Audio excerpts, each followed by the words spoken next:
what's the difference between Northern Ireland and Ireland, I hear you ask? Nobody's asked me that, but with more Americans asking me about moving to Ireland than ever, I thought I'd explain it and save an old lad at a pub a trip down memory lane that makes him angry. So, December 6th, 1922, exactly 103 years ago today, we got the formation of what was called the Irish Free State, or Saoirse Éireann. You'll correct me down in the comments section. After 3 years of war, the tiny island nation of Ireland, with a population of under 5 million people at the time, defeated one of the greatest empires to have ever existed, ever. For nearly 800 years, the Empire of Britain had been ruling over Ireland. Nobody and nobody's grandparents or their grandparents or their grandparents ever knew an Ireland outside of British rule. But with the perfect timing of it being post-World War I and Britain accidentally martyring young people and Irish rebels, which then led to a unification of Irish ideals, the tiny island nation managed to defeat Britain in a domestic war on Irish soil. Truly a David and Goliath situation. But of course, after 3 years of war and post-World War I, both sides were kind of at an end of their resources. Ireland's resources were finite, their weapons were controlled, their people tired, their men depleted. But Britain, depleting in resources and fighters as well, did have the advantage of empire on their side. They could call in troops from Canada, India, wherever else they had people, whereas Ireland couldn't. So Britain called Ireland to chat in London for a negotiation. And who better to have this conversation than Commandant for the Irish Volunteers and head of the war strategist,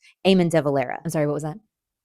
No, just kidding. It wasn't Eamon de Valera. It was Michael Collins. Michael Collins was a politician in the War for Independence, but he was also more of a military man. He was head of the intelligence for the IRA and was oftentimes found on the battlefield rather than in the back room strategizing and making plans, although he did a bit of both. So he was perfectly capable of making negotiations, but he wasn't the obvious choice for the job. But Eamon de Valera had other plans for himself that involved a political career, and a political career requires you to stay kind of positive in the people's eyes, and he knew what was coming next, so he sent Michael. So Collins went, and British negotiations said essentially, you can take Ireland, but we're keeping the 6 counties up in the north. And Collins really had to think about this. It was kind of a catch-22. Say no and he could draw out the war. He also risked losing independence entirely. Say yes and make enemies of people who wanted an entirely free nation, pissing off not just people in the Republic but also people in the North, which now became its own separate entity away from the Republic of Ireland. So in the long run, he agreed, and De Valera knew he would. So Northern Ireland became its own entity, still part of the United Kingdom. Now I will eventually get into the onset of the history after that because there's a lot more that goes into it, but that's where it comes from, and that's why it is divided the way it is. Because of this treaty that Michael Collins agreed to, that Eamon de Valera basically chickened out of signing. And the reason the British decided to take those 6 counties in the north is an entirely different topic. This is neither the beginning nor the end of Northern Ireland's story, but that is why legally it is still technically in the UK,